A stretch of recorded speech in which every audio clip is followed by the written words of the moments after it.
अस्सलाम वालेकुम। Introduction to computer and technology में मैं आपको खुशामदीद कहता हूँ।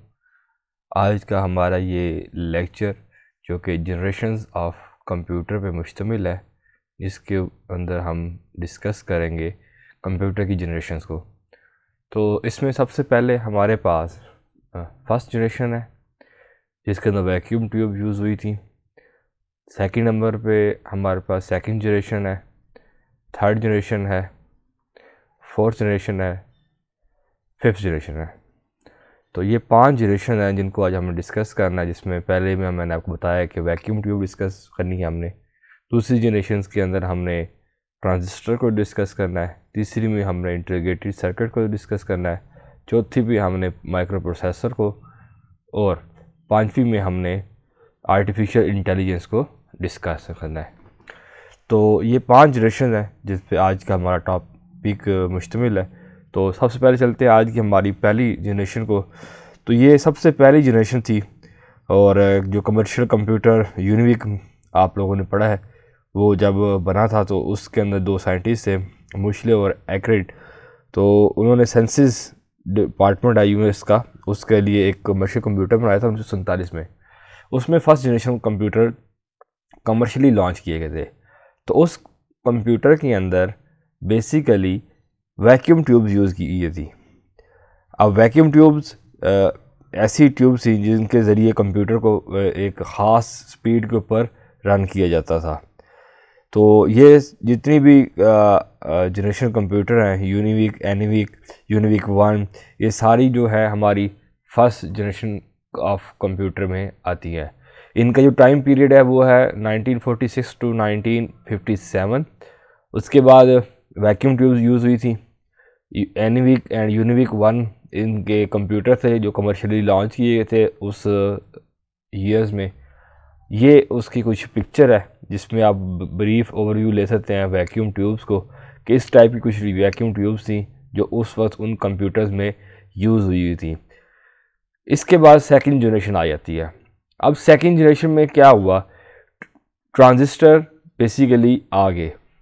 अब ट्रांजिस्टर ने वैक्यूम ट्यूब की जगह ली, और इन जो कंप्यूटर्स की जनरेशन का जो पीरियड है वो 1958 से 1963 तक है। और इसमें बेसिकली बेल लैबोरेटरी, जो कि जॉन बाइडन, विलियम और शॉकले की थी, उन्होंने ट्रांजिस्टर को बेल लैबोरेटरी के अंदर बनाया था। तो ट्रांजिस्टर ने वैक्यूम ट्यूब की जगह ले ली।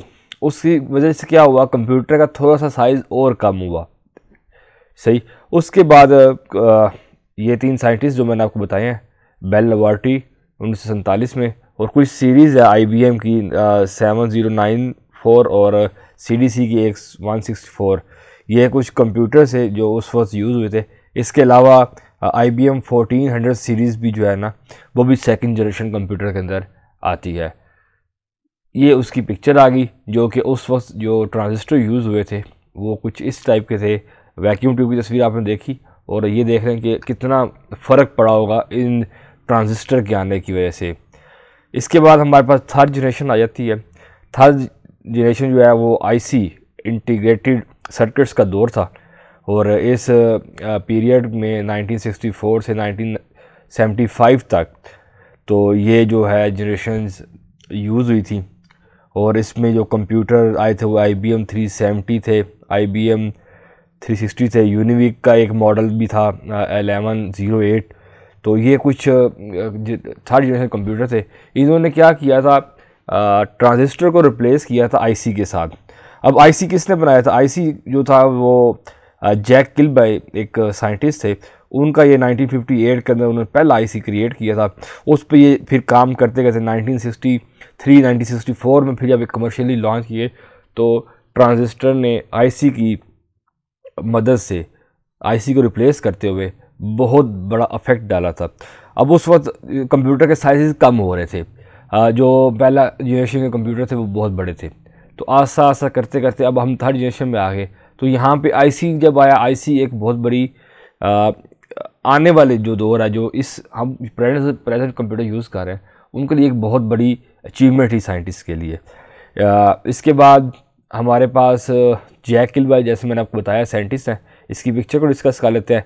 तो इस टाइप के कुछ आईसीज थे जो कि इंट्रोड्यूस कराए गए थे, जिन्होंने ट्रांजिस्टर को रिप्लेस किया और यहाँ पे आके कंप्यूटर की स्पीड को भी बढ़ाया और कंप्यूटर के साइज़ को भी बढ़ाया। इसके बाद हमारे पास आई थी फोर्थ जनरेशन। अब फोर्थ जनरेशन कंप्यूटर बेसिकली 1975 से और अब तक जो कंप्यूटर यूज़ हो रहे हैं तब तक ये थे।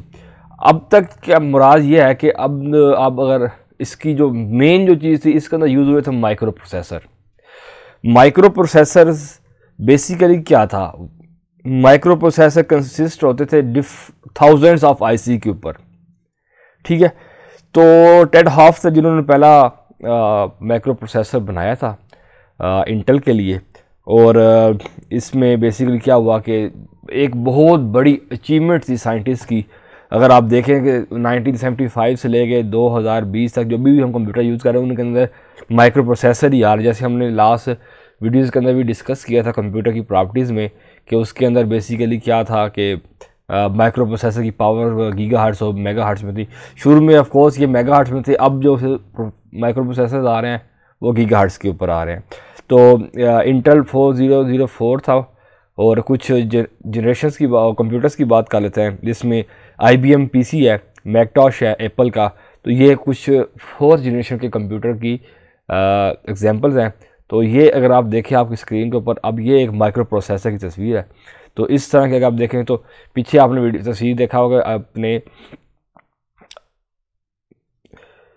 आईसीज देखे होंगे। तो ये आईसीज आप देख रहे हैं, डिफरेंट आईसी हैं और इसमें एक बहुत बड़ा सर्किट है बैक एंड के ऊपर जो काम हो रहा है, जो कंप्यूटर की स्पीड को बढ़ा रहा होता है। इसके बाद हमारे पास आज की टॉपिक की जो लास्ट है वो है fifth generation computer. Fifth generation computers basically अब से लेके जो आने वाले फ्यूचर की बात हम जब करते हैं तो हम उनको फिफ्थ जनरेशन के अंदर लेके आते हैं। उसकी वजह ये है कि अब आस्ता आस्ता साइंटिस्ट काम कर रहे हैं कंप्यूटर के ऊपर। Artificial intelligence basically fifth generation जो है ना वो हमारे पास हैं। आर्टिफिशियल इंटेलिजेंस का मतलब क्या है कि कंप्यूटर को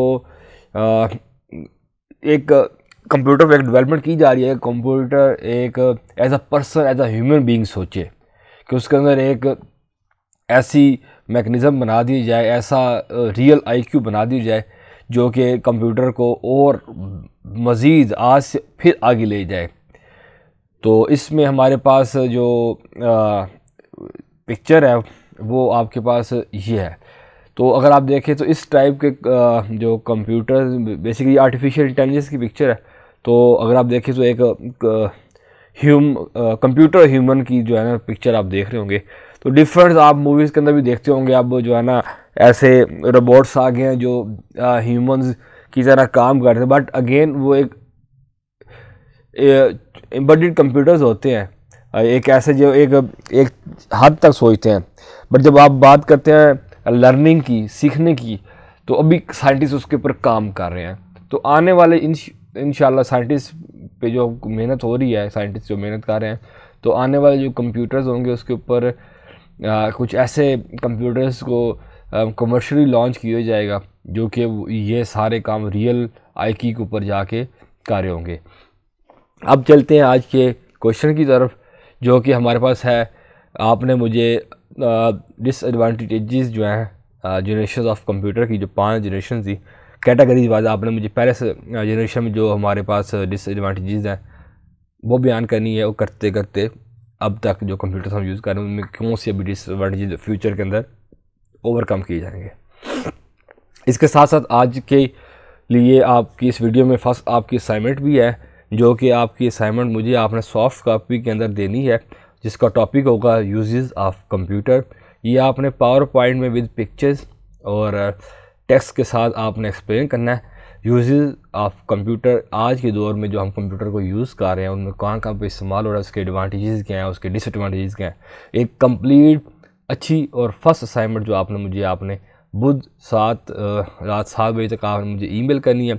ईमेल आपके व्हाट्सएप ग्रुप के अंदर मैं आपसे शेयर कर दूंगा। तो इंशाल्लाह इस असाइनमेंट पे हम फिर अपनी जो नेक्स्ट क्लास होगी उसमें हम एक एक असाइनमेंट को डिस्कस भी करेंगे, ताकि आप सबको पता चल जाए कि हमने जो असाइनमेंट सारे को जमा करवाई थी उनमें कौन कौन सी चीज़ें स्टूडेंट ने इंडिविजुअली रिसर्च करके बनाई है। तो इंशाल्लाह अगली वीडियो में आपसे मुलाकात होती है जिसमें हम क्लासिफिकेशन ऑफ कंप्यूटर स्टार्ट करेंगे और इंशाल्लाह उसको हम आने वाली 2 वीडियोज़ के अंदर कंप्लीट कर लेंगे। मुलाकात होती है अगले लेक्चर में। अल्लाह हाफिज़।